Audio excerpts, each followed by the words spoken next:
ഇനി നമുക്ക് മഴയുമായി ബന്ധപ്പെട്ട വാർത്തകളിലേക്ക് മടങ്ങാൻ. നമ്മളോടൊപ്പം ഇപ്പോൾ മലപ്പുറത്ത് നിന്നും തോമസ് കുട്ടി ചാലിയാർ അദ്ദേഹം കൂടി ചേരുന്നുണ്ട്. മലബാറിലെ മഴയുടെ കാര്യങ്ങളെക്കുറിച്ച് വിശദീകരിക്കുന്നതിനായിട്ട്.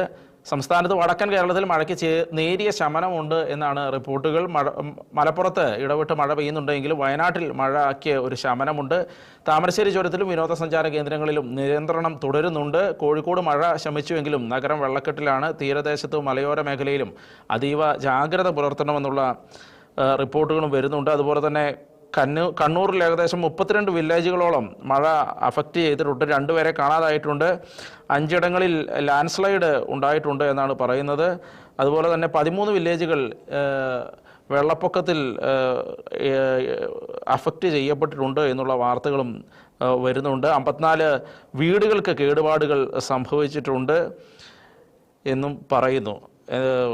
നമുക്ക് തോമസ് കുട്ടി ചാലിയാർ അദ്ദേഹത്തിലേക്ക് പോകാം. ഈ വിവരങ്ങളുമായി ബന്ധപ്പെട്ട് എങ്ങനെയാണ് ഇന്നത്തെ മലബാറിലെ മഴയുടെ അവസ്ഥ? താമരശ്ശേരി ചുരത്തിലെയും അതുപോലെ നാടുകാണി ചുരത്തിലെയും എല്ലാം കഴിഞ്ഞ ദിവസം സ്ഥിതി ഗുരുതരമാണ് എന്ന് നമ്മൾ പറഞ്ഞിരുന്നു. ഇപ്പോഴത്തെ അവസ്ഥ എങ്ങനെയാണ്? റോബിൻ, നമ്മൾ ഇന്നത്തെ മഴ നോക്കുമ്പോൾ ഇന്നലെ ഒരു അല്പം ശാന്തത എല്ലാ ഭാഗത്തും മലബാർ മേഖലയിൽ മഴക്കുണ്ടായിരുന്നു. മഴ ഒന്ന് മാറി നിന്നിരുന്നു. ആ ആശ്വാസത്തിലായിരുന്നു മലബാർ മേഖലയിലെ ജനങ്ങൾ. എന്നാൽ ഇന്ന് കാര്യങ്ങൾ കുറച്ചുകൂടി മഴയിലേക്ക് തന്നെ തിരിച്ചു വരുന്ന ഒരു കാഴ്ചയാണ് നമ്മൾ കാണുന്നത്. എല്ലായിടത്തും തന്നെ അത്യാവശ്യം മഴ പെയ്യുന്നുണ്ട്. നമ്മൾ ഒരു ഞായറാഴ്ച മഴയെ നോക്കുകയാണെങ്കിൽ അത്ര കടുത്ത മഴയൊന്നും അല്ലെങ്കിൽ ഇന്നും മലബാർ മേഖലയിൽ നല്ല മഴ തന്നെയാണ് പെയ്യുന്നത്. നമുക്കറിയാം, പാണക്കാട് ഇന്ന് റോഡ് കുറുകെ മണ്ണിടിഞ്ഞ ഒരു ദുരന്തം നമ്മൾ കണ്ടതാണ്. പെട്ടെന്ന് തന്നെയാണ് അവിടെ മണ്ണിടിച്ചിലുണ്ടായത്. വ്യവസായ വകുപ്പ് മന്ത്രി പി കെ കുഞ്ഞാലിക്കുട്ടിയുടെ വീടിന്റെ ഏതാണ്ട് 200 മീറ്റർ സമീപമാണ് മണ്ണിടിച്ചിലുണ്ടായത്. മാധ്യമപ്രവർത്തകരടക്കം വാർത്തകളുമായി ബന്ധപ്പെട്ട ഭാഗത്തുള്ളപ്പോഴാണ് അപ്രതീക്ഷിതമായി പെട്ടെന്നുണ്ടായ മണ്ണിടിച്ചിൽ. നമുക്ക് ആ ദൃശ്യങ്ങളിൽ തന്നെ മാധ്യമപ്രവർത്തകരടക്കം ഓടി രക്ഷപ്പെടുന്നത് കാണാൻ കഴിയുന്നുണ്ട്. അതേപോലെ തന്നെ മലപ്പുറം പരപ്പനങ്ങാടി റോഡ് മണ്ണിടിച്ചിൽ അത് ഭീഷണി നേരിട്ടുകൊണ്ടിരിക്കുകയാണ്. മലപ്പുറത്തിന്റെ പല ഭാഗങ്ങളിലും വലിയ തോതിലുള്ള മഴ പെയ്യുന്നു എന്നുള്ളതാണ്. മലപ്പുറത്തിന്റെ മലയോര മേഖലകൾ തികഞ്ഞ ആശങ്കയിലാണ്. പ്രധാനമായും ഈ കോഴിക്കോട് മലപ്പുറം ജില്ലകളുടെ അതിർത്തി ഗ്രാമങ്ങളിലടക്കം ഏത് സമയത്തും ഒരു ആശങ്ക നിർമ്മിക്കുന്ന അവസ്ഥയാണുള്ളത്. ഈ മേഖലകളിലൊക്കെ കനത്ത മഴ തുടരുകയാണ്. ഇന്നലെ കോഴിക്കോട് മലപ്പുറം ജില്ലയുടെ അതിർത്തിയില് കോഴിപ്പാറ വെള്ളച്ചാട്ടത്തിന് സമീപം സ്വകാര്യ വ്യക്തിയുടെ ഭൂമിയിലുണ്ടായ ഒരു വലിയ തോതിലൊരു മണ്ണിടിച്ചിൽ ഇന്നലെ രാത്രി ഉണ്ടായി. ഇന്നലെ രാത്രി തുടങ്ങിയ മഴയാണ് ഇപ്പോൾ പല ഭാഗങ്ങളിലും പെയ്യുന്നത്. താമരശ്ശേരി അതേപോലെ തന്നെ നാടുകാണി ചുരത്തിൽ പ്രത്യേകിച്ച് ജാഗ്രത പുലർത്തേണ്ട ഒരു ഘട്ടമാണ് നിലവിലുള്ളത്. ഏത് സമയത്തും മണ്ണിടിച്ചിൽ ഭീഷണി ഉണ്ടാകും. 2 ചുരങ്ങൾ എന്ന നിലയിലാണ് ഈ 2 ചുരങ്ങളും നിരീക്ഷണമാകുന്നത്. അത്യാവശ്യമുള്ളവരല്ലാത്തവർ ഈ ഭാഗത്തോടെ കടന്നു പോകാതിരിക്കുന്നത് തന്നെയാണ് നല്ലത്. കഴിഞ്ഞ ദിവസങ്ങളിൽ താമരശ്ശേരി ചുരത്തിന്റെ 9ാം അളവില് മണ്ണിടിച്ചിലുണ്ടായി എന്നത് നമ്മൾ കണ്ടതാണ്. നാടുകാണി ചുരത്തിലും മുൻകാലങ്ങളിലൊക്കെ വലിയ തോതിൽ പല ഭാഗങ്ങളിലും മണ്ണിടിച്ചിലുണ്ടായ സ്ഥലങ്ങളാണ്. അതായത് ഒരു കട്ടിയുള്ള മണ്ണല്ല ഈ ഭാഗത്തുള്ളത്. ഏത് സമയത്തും മണ്ണിടിച്ചിൽ നേരിടാവുന്ന സ്ഥലം തന്നെയാണ്. മറ്റു ജില്ലകളെയും അതേപോലെ തന്നെ കർണാടക, തമിഴ്നാട് സംസ്ഥാനങ്ങളെയൊക്കെ ബന്ധിപ്പിക്കുന്ന ചുരങ്ങളാണ് ഇത് രണ്ടും എന്നുള്ളത് പ്രത്യേകതയാണ്. അതിനാൽ തന്നെ ചരക്ക് ലോറികളടക്കം അന്തർ സംസ്ഥാന ഗതാഗത സർവീസുകളടക്കം ഈ ചുരങ്ങളെ ആശ്രയിച്ച് തന്നെയാണ് കേരളത്തിലേക്ക് എത്തുന്നത് എന്നുള്ളതുകൊണ്ട് തന്നെ ഈ ഭാഗങ്ങളിലെ ആശങ്ക ഈ മേഖലയിൽ പൊതുവെ ഉണ്ടാകുന്ന ആശങ്കയ്ക്ക് തുല്യം തന്നെയാണ്. വലിയ തോതിലുള്ള മഴ പെയ്യുന്നതിന്റെ ഫലമായി കിണറുകൾ ഇടിഞ്ഞു താഴുന്നു എന്നുള്ളതാണ് വലിയൊരു പ്രശ്നം. പല ഭാഗങ്ങളിലും കിണറുകൾ ഇടിഞ്ഞു താഴുകയാണ്. ഇപ്പോൾ നമുക്കറിയാം 2ഉം 5ഉം സെന്റ് സ്ഥലങ്ങളിൽ കഴിയുന്ന ആളുകളുടെ വീടുകളോട് ചേർന്ന് തന്നെയാണ് കിണറുള്ളത്. അവിടെ തന്നെ 10ഉം 30ഉം 35ഉം റിങ്ങുകളുള്ള കിണറുകളാണ് നേരം പുലരുമ്പോൾ അപ്രത്യക്ഷമാകുന്നത്. അതോടുകൂടി വീടുകൾ തന്നെ വലിയ തോതിലുള്ള ഒരു ഭീഷണി നേരിടുകയാണ്. മലപ്പുറത്ത് 7 ക്യാമ്പുകളാണ് നിലവിൽ പ്രവർത്തിച്ചുകൊണ്ടിരിക്കുന്നത്.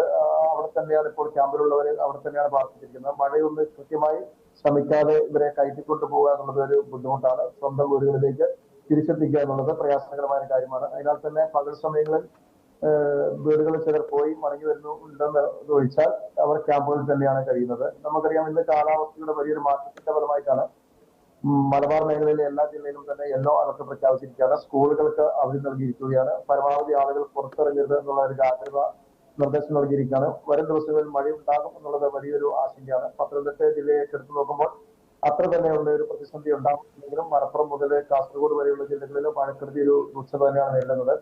കണ്ണൂർ ജില്ലയിലെ ഇടയ്ക്ക് മഴ വിട്ടുനിൽക്കുന്നുണ്ടെങ്കിലും ഇടയ്ക്കിടയ്ക്ക് ശക്തമായ മഴകൾ പെയ്യുന്നുണ്ട്. അതുകൊണ്ട് തന്നെയാണ് റോബിൻ സൂചിപ്പിച്ചതുപോലെ 52 വില്ലേജുകളുടെ പരിധി കാര്യങ്ങൾ വരുന്നൊരവസ്ഥയിലേക്ക് എത്തുന്നുണ്ട്. കാസർഗോഡും നല്ല മഴയാണ്. പിന്നെ നമ്മളെയൊക്കെ ആശങ്കപ്പെടുത്തുന്നത് പ്രധാനപ്പെട്ട നദികളിലെല്ലാം ജലവിധാനം ഉയർന്നു തന്നെയാണ് നിൽക്കുന്നത്. കോഴിക്കോട് ഈങ്ങാപ്പുഴയിലായാലും അതേപോലെ തന്നെ നമുക്ക് മലപ്പുറത്തിന്റെ ചാലിയാർപ്പുഴയിലായാലും ഒക്കെ തന്നെ വലിയ തോതിൽ ജലവിധാനം ഉയർന്നു തന്നെയാണ് നിൽക്കുന്നത്. ഈ പശ്ചിമഘട്ട താഴ്വരകളിലാണ് മലബാറിന്റെ പല മേഖലകളും എന്നുള്ളതിനാൽ തന്നെ വനത്തിനുള്ളിൽ പെയ്യുന്ന അതിശക്തമായ മഴയുടെ ഒരു പ്രത്യാഘാതവും ഈ മേഖലകളിലെ സാധാരണക്കാരായ ജനങ്ങൾ അനുഭവിക്കേണ്ടി വരും. വയനാട് പെയ്യുന്ന മഴയുടെ ഒരു തോതും ചാലിയാർപ്പുഴയിലൂടെയാണ് എത്തുന്നത്. അത് കോഴിക്കോട് ജില്ലയിലെ കടലുണ്ടിയിലാണ് സമാപിക്കുന്നത്. അതിനാൽ തന്നെ ഏതാണ്ട് ഒരു 19ഓളം പഞ്ചായത്തുകൾ ചാലിയാർ പുഴയിലെ വെള്ളത്തെ ആശ്രയിച്ചാണ്. അതിൽ വെള്ളം ഉയരുമ്പോൾ അവരുടെ ആശങ്ക അതിനനുസരിച്ച് വർദ്ധിക്കുന്നുണ്ട് എന്നുള്ളൊരു വസ്തുതയാണ്. എന്തായാലും ഇന്നലെ കണ്ട ഒരു ആശ്വാസം ഇന്നില്ല എന്നുള്ളതാണ്. ഈ മഴയ്ക്കിടയിലും മലബാർ മേഖലയിൽ കാട്ടാനകൾ കൃഷിയിടത്തിലേക്ക് എത്തിയ സംഭവങ്ങൾ നിരവധിയായി റിപ്പോർട്ട് ചെയ്യുന്നുണ്ടെന്നുള്ളതാണ്. അതായത് ഉൾവനങ്ങളിൽ ശക്തമായ മഴ പെയ്യുന്നതോടെ വന്യമൃഗങ്ങളും ജനവാസ മേഖലകളിലേക്ക് എത്തി തമ്പടിച്ചിരിക്കുകയാണ്. പുഴയോരങ്ങളിലും മറ്റും സംഭരിച്ചിരുന്ന ആനകൾ ഇപ്പോൾ പുഴയ്ക്ക് ഇക്കരെ ഏതാണ്ടോ കൃഷിയിടങ്ങൾക്ക് സമീപമുള്ള വനാതിർത്തികൾ തമ്പടിച്ചിരിക്കുന്നു എന്നുള്ളത് ഈ മഴക്കാലത്ത് ആശങ്ക വർദ്ധിപ്പിക്കുന്നതാണ്. നിരവധി വീടുകളുടെ മതിലുകൾ തകർത്തിട്ടുണ്ട്. അതേപോലെ തന്നെ പല വീടുകൾക്കും വിള്ളലേറ്റിട്ടുണ്ട്.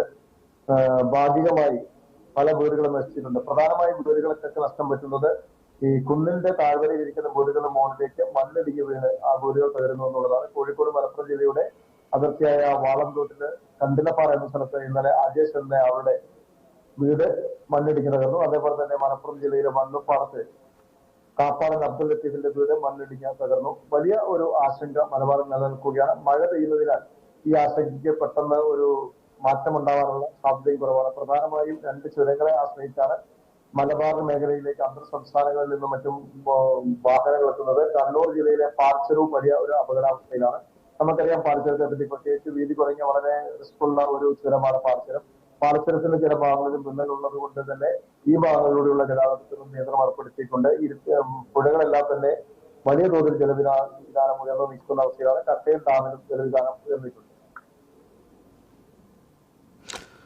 മറ്റൊരു കാര്യം നമുക്കറിയാം, 2018 പ്രളയത്തിന് ശേഷം പിന്നീട് ഉള്ള വർഷത്തിൽ നിലമ്പൂരിൽ വലിയ പ്രളയം ഉണ്ടാകുന്ന അവസ്ഥയുണ്ടായിരുന്നു. എങ്ങനെയാണ് നിലമ്പൂരിന്റെ അവസ്ഥ, ചാലിയാറിന്റെ അവസ്ഥ? നിലമ്പൂരിലെ തഹസിൽദാറിന്റെ നേതൃത്വത്തിൽ ദുരന്ത നിവാരണ സേന അടക്കം അതിശക്തമായ സജീവമായി ഇപ്പോൾ നിലനിൽക്കുന്ന ഒരു സാഹചര്യമാണുള്ളത്. പ്രത്യേകിച്ച് നമുക്ക് മലബാറത്ത് നോക്കുമ്പോൾ തന്നെ ഏറ്റവും ആശങ്കയുള്ളതാണ്. റോബിൻ സൂചിപ്പിച്ചതുപോലെ ചാലിയാറിന്റെ തീരത്താണ് ഏറ്റവും കൂടുതൽ ആശങ്ക ഉള്ളത്. കാരണം എന്ന് വെച്ചാൽ വയനാട് മുണ്ടക്കൈ ദുരന്തം നമുക്കറിയാം. പുന്നപ്പുഴയിലൂടെ ഒന്ന് ഒഴുകി വന്ന ജലം ചാലിയാറിലേക്ക് വരികയും ചാലിയാറിലെ 100 കണക്കിന് മൃതശരീരങ്ങൾ പൊന്തുകിലെത്തിച്ച ഭീകരമായ ഒരു അവസ്ഥ, ആ ഞെട്ടല് ഇപ്പോഴും നമ്മുടെ മനസ്സിൽ നിന്ന് മാറിയിട്ടില്ല. ചാലിയാറിന്റെ തീരദേശങ്ങളിൽ 100 കണക്കിന് ഏക്കർ ഭൂമിയാണെന്ന് മണ്ണിടിഞ്ഞ് തകർന്ന് കൃഷികൾ തകർന്നത്. അതിനാൽ തന്നെ വലിയ ഒരു സജ്ജീകരണമാണ് ഇപ്പോൾ റവന്യൂ വകുപ്പിന്റെ നേതൃത്വത്തിൽ തഹസീൽദാർ AP സിന്ധുവിന്റെ നേതൃത്വത്തിൽ നടത്തിക്കൊണ്ടിരിക്കുന്നത്. കൃത്യമായി പറഞ്ഞാൽ ഒരു പരിധി വിട്ടാൽ നമുക്ക് നിയന്ത്രിക്കാൻ കഴിയാത്ത അത്ര രീതിയിൽ ആശങ്ക സൃഷ്ടിക്കുന്നതാണ് ചാലിയാറിന്റെ ജലവിധാനം തീരുക എന്നുള്ളത്. അത് വയനാട് മുണ്ടക്കയിലൂടെ ഒഴുകി വരുന്ന പുന്നപ്പുഴയെ ആശ്രയിച്ചാണ്. വെള്ളരിമലയുടെ ഇങ്ങേ ഭാഗത്ത് ഉത്ഭവിക്കുന്ന കാഞ്ഞിരപ്പുഴയും കുറുവൻപുഴയും മറ്റുള്ള മലപ്പുറം ജില്ലയിലെ ചാലിയാർ പഞ്ചായത്തിലൂടെ ഒഴുകിയാണ് ഇതെല്ലാം ചാലിയാറിലേക്ക് ചേരുന്നത്. ചാലിയാർ പുഴയിലേക്ക് അതിന്റെ കൈവഴികളായ ഏതാണ്ട് 11ഓളം പുഴകൾ, പുന്നപ്പുഴയും കാരക്കോടം പുഴയും അതേപോലെ തന്നെ ചെറുപുഴയും കരിമ്പുഴയും അടക്കം കാഞ്ഞിരപ്പുഴയും കുറുവൻപുഴയും കുതിരപ്പുഴയും എല്ലാം അടക്കം അതിലെല്ലാ വെള്ളവും ചാലിയാറിലേക്കാണ് എത്തുന്നത്. അതിനാൽ തന്നെ ചാലിയാറിന് ജലവിധാനം ഉയരുമ്പോൾ കോഴിക്കോട് മലപ്പുറം ജില്ലകളിലെ 19 പഞ്ചായത്തുകളാണ് ആശങ്കയുടെ ഉൾമുനയിലേക്ക് ആവുന്നത് എന്ന് എടുത്തു പറയേണ്ടിയിരിക്കുന്നു. അതിനാൽ തന്നെ ഇപ്പോൾ ഇന്ന് രാവിലെ മുതൽ മഴ വലിയ തോതിൽ മലപ്പുറത്തിന്റെ മലയോര മേഖലകളിൽ പെയ്തുകൊണ്ടിരിക്കുകയാണ്. ഇടയ്ക്ക് ചെറിയൊരു ശമനം ഉണ്ടാകുന്നുണ്ടെങ്കിലും ഇന്നലെ രാത്രി തുടങ്ങിയ മഴ ഇപ്പോഴും ആശങ്ക വിട്ടൊഴിയാതെ തുടരുന്നു എന്നുള്ളത് വലിയ രീതിയിലുള്ള പ്രയാസം സൃഷ്ടിക്കുന്നുണ്ട്. എന്തായാലും ഒരു വലിയ മുൻകരുതലും കാര്യങ്ങളൊക്കെ റവന്യൂ വകുപ്പും ദുരന്ത നിവാരണ സേനയും തദ്ദേശ സ്വയംഭരണ സ്ഥാപനങ്ങളെല്ലാം എടുക്കുന്നുണ്ടെങ്കിലും വയനാട്ടിൽ വിശക്തമായ മഴ തുടർന്നാൽ കൂടുതൽ ഭാഗങ്ങളിൽ ഈ പശ്ചിമഘട്ടത്തിൽ വനമേഖലകളിൽ വലിയ മഴ ഉണ്ടായാൽ ഈ ചാലിയാറിലൂടെ ഒഴുകി വരുന്ന വെള്ളം വലിയൊരു പ്രതിസന്ധി ഉണ്ടാക്കും. അതിനെ എങ്ങനെ തടയിടണം, അല്ലെങ്കിൽ എങ്ങനെ അതിനെ നിയന്ത്രിക്കാൻ കഴിയുമെന്നുള്ളതൊക്കെ ആശങ്ക സൃഷ്ടിക്കുന്നതാണ്. പരമാവധി ചാലിയാറിന്റെയും പോഷക നദികളുടെയും തീരങ്ങളിൽ താമസിക്കുന്നവരെ സുരക്ഷിതമായ സ്ഥലങ്ങളിലേക്ക് മാറ്റുന്നതിനുള്ള ഒരു നടപടി റവന്യൂ വകുപ്പിന്റെ ഭാഗത്തു നിന്നും ആരംഭിച്ചിട്ടുണ്ട്. മറ്റൊരു കാര്യം, ഇപ്പോൾ 10 ജില്ലകളിൽ ഓറഞ്ച് അലേർട്ട് പ്രഖ്യാപിച്ചിരിക്കുന്നതിൽ മലപ്പുറം, കോഴിക്കോട്, വയനാട്, കണ്ണൂർ, കാസർഗോഡ് ജില്ലകളും ഉണ്ട്. അപ്പോൾ തീർച്ചയായിട്ടും വരാനിരിക്കുന്ന മണിക്കൂറുകളും ആശങ്കയുടേതാണെന്ന് തന്നെയല്ലേ വിലയിരുത്തേണ്ടത്? തീർച്ചയായിട്ടും ഈ വടക്കേ മലബാറിലേക്ക്, പ്രത്യേകിച്ച് മലബാറിന്റെ 6 ജില്ലകള് യെല്ലോ അലർട്ടിലേക്ക് പോകുമ്പോൾ നമ്മുടെ ഇടുക്കിയും പത്തനംതിട്ടയൊക്കെ പോലെ തന്നെ ജനങ്ങളുടെ നെഞ്ചെടുപ്പ് കൂടുന്ന കാര്യം തന്നെയാണ്. കാരണം എന്ന് വെച്ചാൽ ഏറ്റവും കൂടുതൽ മലയോര മേഖലകള് മുൻകാലങ്ങളിലൊക്കെ അനവധി ഉരുൾപൊട്ടലുകൾ, മണ്ണിടിച്ചിലുകൾ, വലിയ വലിയ ദുരന്തങ്ങൾ നമുക്കറിയാം. വിലങ്ങാട്, അതേപോലെ തന്നെ കവളപ്പാറ, അതേപോലെ തന്നെ ചെട്ടിയൻപാറ, അങ്ങനെ നമ്മൾ എടുത്തു നോക്കുമ്പോൾ കുറ്റ്യാടി അടക്കം നമ്മൾ എടുത്തു നോക്കുമ്പോൾ ഈ പേരാമ്പ്രയൊക്കെ തന്നെ വലിയ മലയോര മേഖലകളിലെ പ്രതിസന്ധികളുള്ള ഒരു പ്രദേശങ്ങളാണ്. ചിറ്റാരിക്കാരടക്കം നമ്മളെ കാസർഗോഡേക്ക് കടക്കുമ്പോൾ പിന്നെ അതേപോലെ തന്നെ നമ്മളെ കണ്ണൂരിന്റെ പ്രദേശങ്ങളായ കാർത്തികപുരം, അതേപോലെ തന്നെ ആലക്കോട്, ചെറുപുഴ, അതേപോലെ തന്നെ തിരുമേനി ഭാഗങ്ങളൊക്കെ തന്നെ വലിയ പ്രതിസന്ധിയാണ് നേരിടുന്നത്. ഇവിടെയൊക്കെ വലിയ കുന്നിൻ പ്രദേശങ്ങളാണ്. ഇവിടെയൊക്കെ മണ്ണിടിച്ചിൽ സാധ്യതകൾ മുൻപ് ജിയോളജി വകുപ്പ് റിപ്പോർട്ട് ചെയ്തപ്പോഴാണ് മണ്ണിന് ശക്തി കുറഞ്ഞ പരിസ്ഥിതി ലോല മേഖലകൾ ഉൾപ്പെട്ടതാണ് മലബാറിന്റെ മലയോരങ്ങൾ. അതിനാൽ തന്നെ മലയോരത്തിന്റെ താഴ്വാരങ്ങളിൽ താമസിക്കുന്നവർ പ്രാണഭീതിയിൽ തന്നെയാണ് ഓരോ നിമിഷവും തള്ളി നിൽക്കുന്നത്. പരമാവധി പകൽ സമയങ്ങളിലൊക്കെ അവർ വീടിന്റെ പുറത്തിറങ്ങി നിന്നും ഒക്കെ ജാഗ്രത പാലിക്കുന്നുണ്ട്. കൂടുതൽ സ്ഥലങ്ങളിലേക്ക് ഇവരെ സുരക്ഷിതമായി മാറ്റാനുള്ള നടപടികൾ ആരംഭിക്കുന്നുണ്ട്. മഴ രാത്രിയിലും പെയ്താലാണ് ആശങ്ക വർദ്ധിക്കുന്നത്. കാലാവസ്ഥാ നിരീക്ഷണ പ്രകാരം നിരീക്ഷകർ ചൂണ്ടിക്കാട്ടുന്നത് കേരളത്തിൽ 2-3 ദിവസം കൂടി മഴ ഉണ്ടാവാനുള്ള സാധ്യതയുണ്ട് എന്നുള്ളതാണ്. അടുത്ത കാലത്തൊന്നും കേരളം ഇത്ര വലിയൊരു അതിതീവ്ര മഴയുമായി ദുരന്തത്തിലേക്ക് കടന്നിട്ടില്ല എന്ന് വേണം നമുക്ക് പറയാൻ. മുൻകാലങ്ങളൊക്കെ നമ്മൾ എടുത്തു നോക്കുമ്പോൾ ഒന്നെങ്കിൽ തെക്കൻ കേരളം, മധ്യ കേരളത്തിലാണെങ്കിൽ അവിടുന്ന് വടക്കും മലബാർ മേഖലകളിൽ മഴ കുറഞ്ഞിരുന്നു. ഇന്ന് കേരളത്തിന്റെ സമസ്ത മേഖലകളിലും മഴകൾ ഒരേപോലെ പെയ്യുന്നു എന്നുള്ളതാണ് ആശങ്ക സൃഷ്ടിക്കുന്നത്. അതിന്റെ ഒരു ഉദാഹരണമാണ് എല്ലാ ജില്ലകളിലും യെല്ലോ അലർട്ട് പ്രഖ്യാപിച്ചിരിക്കുന്നു. 12 ജില്ലകളിൽ സ്കൂളുകൾക്ക് അവധി നൽകിയിരിക്കുന്നു എന്നൊക്കെ നമ്മൾ പറയുമ്പോൾ ആ ഒരു അതിതീവ്ര മഴയും അതുണ്ടാക്കുന്ന ആശങ്കയും ചെറുതല്ല. കേരളത്തെ സംബന്ധിച്ചിടത്തോളം കേരളത്തിന്റെ ഭൂപ്രകൃതി അനുസരിച്ച് അതിശക്തമായ മഴ പെയ്യുന്നത് വലിയ പ്രത്യാഘാതങ്ങൾ ഉണ്ടാക്കും. നിരവധി ഡാമുകൾ ഉള്ള സ്ഥലമാണ്. പല ഡാമുകളും തുറന്നു വിടേണ്ട ഒരു സാഹചര്യം ഉണ്ടാകും. കടലോരങ്ങളുമായി കൂടുതൽ പൊന്നാനി, അതേപോലെ തന്നെ തലശ്ശേരി, കാസർഗോഡൊക്കെ കടലോര മേഖലകൾ നമുക്കറിയാം. തിരുവനന്തപുരത്തൊക്കെ, കൊല്ലം, ആലപ്പുഴയിലൊക്കെ കടലുമായി അതിർത്തി, തീരദേശങ്ങളുമായി അതിർത്തി പങ്കിടുന്ന സ്ഥലങ്ങളാണ്. ആ മേഖലകളൊക്കെ എടുത്തു നോക്കുമ്പോൾ കേരളം വലിയൊരു ആശങ്കയിൽ തന്നെയാണ്. കേരളത്തിലെ ഈ അതിതീവ്ര മഴ 14 ജില്ലകളെയും ആശങ്കയിൽപ്പെടുത്തിയിട്ടുണ്ട്. അതിനിടയിലാണ് നമ്മൾ പത്തനംതിട്ടയൊക്കെ മിന്നൽ ചുഴി അടക്കമുള്ള മിന്നൽ പ്രളയമടക്കം ഉണ്ടാകുമെന്നുള്ള റിപ്പോർട്ടുകളൊക്കെ വന്നത്. എന്തായാലും വലിയൊരു ആശങ്കയിലാണ് കേരളം. പെട്ടെന്ന് മഴ മാറട്ടെ എന്ന് ആണ് ഇപ്പോൾ നമുക്ക് പറയാൻ കഴിയുള്ളൂ. ഒരിക്കൽ പോലും ഉരുൾപൊട്ടൽ സാധ്യതയില്ലാത്ത പാലക്കാട് പോലെയുള്ള ഭാഗങ്ങളിലൊക്കെ മണ്ണിടിയുന്നത് വലിയ ആശങ്ക തന്നെയാണ് സൃഷ്ടിച്ചിട്ടുള്ളത്. മലപ്പുറത്തിന്റെ മലയോര മേഖലകള്, അതേപോലെ തന്നെ വയനാടിന്റെ ഭാഗങ്ങള്, കണ്ണൂർ, കാസർഗോഡ്, കോഴിക്കോട് ജില്ലയുടെ മലയോരങ്ങളിലെല്ലാം തന്നെ ഈ മഴയുണ്ടാക്കുന്ന ആശങ്കയും ഭീതിയും വലുത് തന്നെയാണ്. എന്തായാലും എല്ലാം സജ്ജമാണെന്ന് സർക്കാർ പറയുകയും ഓരോ ജില്ലകളിലേക്കും മന്ത്രിമാർക്ക് ചുമതല നൽകുകയും റവന്യൂ, താലൂക്ക് തലങ്ങളിൽ ദുരന്ത നിവാരണ സേനകളുടെയൊക്കെ നേതൃത്വത്തിൽ വലിയ ഒരു മുൻനിരക്കുകൾ, സുരക്ഷാ സംവിധാനങ്ങൾ സർക്കാർ ഒരുക്കിയിട്ടുണ്ട്. ഏതുവിധവും ജനങ്ങളെ ഈ ദുരിതത്തിൽ ജനങ്ങളുടെ ജീവൻ നഷ്ടപ്പെടാതിരിക്കാനുള്ള നടപടികൾ സർക്കാരിന്റെ ഭാഗത്തുനിന്നും ഉണ്ടാകുന്നുണ്ട് എന്നുള്ളത് ആശാവകമാണ്. എന്തായാലും വലിയ ഒരു ആശങ്ക തന്നെയാണ് ഈ മഴ പെയ്തൊഴിയോടുള്ളത്. ഇടയ്ക്ക് മഴ തോരുമ്പോൾ അത് നമുക്കൊക്കെ വലിയ ഒരു ആശ്വാസമാണ്. എന്നാൽ പിന്നീട് ഒറ്റപ്പെട്ട ശക്തമായ മഴ തിരിച്ചെത്തുന്നു എന്നുള്ളത് ഈ മേഖലയിലെ ആശങ്കയെ പൂർണ്ണമായും ഒഴിവാക്കുന്നില്ല എന്നുള്ളതാണ് ഈ സമയത്ത് നമുക്ക് പറയാൻ കഴിയുക. അവസാനമായി മറ്റൊരു കാര്യം അങ്ങ് നേരത്തെ സൂചിപ്പിച്ചു, വന്യമൃഗ ആക്രമണം കൂടി ഈ മഴക്കാലത്ത് വർദ്ധിക്കുന്നുണ്ട് എന്ന്. തീർച്ചയായിട്ടും മഴ ശക്തമാകുമ്പോൾ കൃഷിക്കാരൻ്റെ കൃഷി ഒരു വശത്ത് നശിക്കുന്നതിൻ്റെ ഭീതി നിലനിൽക്കുന്നുണ്ട്. അതിൻ്റെ കൂടെ വന്യമൃഗ ആക്രമണം കൂടി കൂടുമ്പോൾ അത് ഇരട്ടി ഭീതിയിലേക്കാണല്ലോ എത്തിക്കുന്നത്. വന്യമൃഗങ്ങളെ ഈ മഴ പെയ്യുമ്പോൾ കൃഷി നശിക്കുന്നതെന്ന് മാത്രമല്ല, വന്യമൃഗങ്ങൾ അവരുടെ ഒരു സുരക്ഷയുടെ ഭാഗമായി കൃഷിയിടങ്ങളുടെ സമീപത്തേക്ക് ഉൾവനങ്ങളിൽ നിന്നും വന്യമൃഗങ്ങൾ, കാട്ടാനകളടക്കം, പുലികളടക്കം ഉൾവനങ്ങളിൽ നിന്നും മൃഗങ്ങളെല്ലാം പാലായനം ചെയ്ത് ജനവാസ മേഖലകൾക്ക് സമീപത്തേക്ക് നിൽക്കുകയാണ്. അവരെ സംബന്ധിച്ചിടത്തോളം ഒന്നും കൂടി സുരക്ഷിതമാണ്. വൈകുന്നേരം അവരുടെ ഭക്ഷണം തേടി ഇറങ്ങാനുള്ളത് ജനവാസ മേഖലയ്ക്ക് അടുത്ത് നിൽക്കുന്നതാണ് നല്ലത്.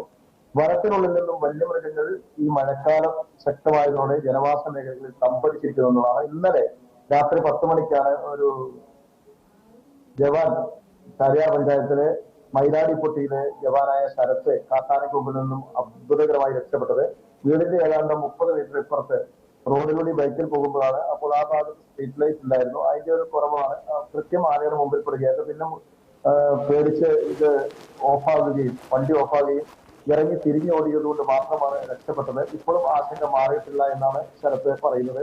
അതേപോലെ തന്നെ വീട്ടുമുറ്റങ്ങളിലേക്ക് രാത്രിയായാൽ പുലികളെത്തുന്നു, കാട്ടാനകളെത്തുന്നു, കാട്ടുപന്നികളെത്തുന്നു, കരടികളെത്തുന്നു. എല്ലാ മൃഗങ്ങളും ജനവാസ മേഖലകളിലേക്ക് എത്തി ഈ ഭാഗത്ത് ഈ മഴക്കാലത്ത് തമ്പടിച്ചിരിക്കുന്നുള്ളത് പ്രളയം പോലെ തന്നെ മറ്റ് ആശങ്കപ്പെടുത്തുന്ന കാർഷിക മേഖലയിലെ പ്രളയം വിതയ്ക്കാൻ പാകത്തിലുള്ള ഒരു വന്യമൃഗങ്ങളാണ് ഇപ്പോൾ കാർഷിക മേഖലകൾക്ക് സമീപം ജനവാസ മേഖലയിൽ തമ്പടിച്ചിരിക്കുന്നത്. 2 സൈഡിലും എങ്ങനെ ഈ ജീവിക്കും എന്നറിയാതെ ആശങ്കപ്പെടുന്ന മലയോര കർഷകരുടെ ഒരു ദയനീയ മുഖമാണ് ഈ മഴയുടെ സമയത്ത് നമ്മുടെ മുമ്പിലേക്ക് എത്തുന്നത്. മറ്റൊരു കാര്യം കൂടി, എന്തെങ്കിലും മുന്നറിയിപ്പ് സംവിധാനങ്ങളും എന്തെങ്കിലും പ്രവർത്തിക്കുന്നുണ്ടോ ഇതുമായി ബന്ധപ്പെട്ട്? വനംവകുപ്പൊക്കെ ഈ മേഖലകളിലേക്ക് ഇപ്പോൾ എത്തിക്കൊണ്ടിരിക്കുകയാണ്. വനം ദ്രുതകർമ്മ സേനകളോട് സജ്ജമായിരിക്കാനും വനംവകുപ്പ് നിർദ്ദേശം നൽകിയിട്ടുണ്ട്. അതാത് ഫോറസ്റ്റ് സ്റ്റേഷൻ പരിധിയിലൊക്കെ വനപാലകരെ ഇപ്പോൾ സജീവമായിട്ട് കൃഷിയിടങ്ങളിൽ കർഷകരുടെ അടുത്തേക്ക് എത്തിക്കൊണ്ടിരിക്കുന്ന ഒരു കാഴ്ചയുണ്ട്. അതേപോലെ തന്നെ താലൂക്കുകൾ കേന്ദ്രീകരിച്ച്, വില്ലേജ് ഓഫീസുകൾ കേന്ദ്രീകരിച്ചുകൊണ്ട്, പഞ്ചായത്ത് ഓഫീസുകൾ കേന്ദ്രീകരിച്ചുകൊണ്ടുള്ള അതിശക്തമായ ഒരു മുന്നൊരുക്കങ്ങൾ നടക്കുന്നുണ്ട്. ഇവിടെയൊക്കെ കൺട്രോൾ റൂം തുറന്നിട്ടുണ്ട്. വലിയ തോതിലുള്ള ഒരു പ്രവർത്തനം വനംവകുപ്പിന്റെ ഭാഗത്തു നിന്നും ഉണ്ടാകുന്നുണ്ട്. എന്തായാലും നിലവിലെ എല്ലാ സംവിധാനങ്ങളും സജീവമായി തന്നെ മഴയെ നേരിടുന്നതിനുള്ള ഒരുക്കങ്ങൾ നടത്തുന്നുണ്ട്. പക്ഷേ ഈ വന്യമൃഗശല്യങ്ങളെ നേരിടാൻ വേണ്ടിയെടുത്ത് ഇപ്പോൾ പ്രത്യേക സാങ്കേതിക വിദ്യകളൊന്നുമില്ല. കാട്ടിൽ നിൽക്കുന്ന ആനകൾ തൽക്കാലം കാത്തു നിൽക്കുക തന്നെയുള്ളൂ. രാത്രി അവർ കൃഷിയിടങ്ങളിലേക്ക് എത്തുക തന്നെ ചെയ്യും. അതിനെ തടയിടുന്നതിനുള്ള ഒരു സംവിധാനം ഈ മഴ സമയത്ത് വനംവകുപ്പിന് ചെയ്യാൻ കഴിയില്ല എന്നുള്ളത് സന്ദേഹമാണ്. വളരെ നന്ദി അങ്ങ് ഈ വിഷയവുമായി ബന്ധപ്പെട്ട് ഞങ്ങളോട് പ്രതികരിച്ചതിന്. നിലമ്പൂരിൽ നിന്ന് തോമസ് കുട്ടി ചാലിയാർ അദ്ദേഹമാണ്. മലബാറിലെ മഴയുടെ കെടുതികൾ, അതിൻ്റെ കൂടെ തന്നെ വന്യമൃഗങ്ങളുടെ ആക്രമണങ്ങൾ അടക്കമുള്ള കാര്യങ്ങൾ ഇപ്പോൾ സംഭവിച്ചുകൊണ്ടിരിക്കുന്നുണ്ട്. മുന്നറിയിപ്പ് നൽകപ്പെടുന്നുണ്ട് എങ്കിലും എത്രത്തോളം കാര്യക്ഷമമാണ് എന്നുള്ള കാര്യത്തിൽ ഇപ്പോഴും സംശയങ്ങൾ നിലനിൽക്കുന്നുണ്ട്. നമുക്ക് മറ്റ് ചില വാർത്തകളിലേക്ക്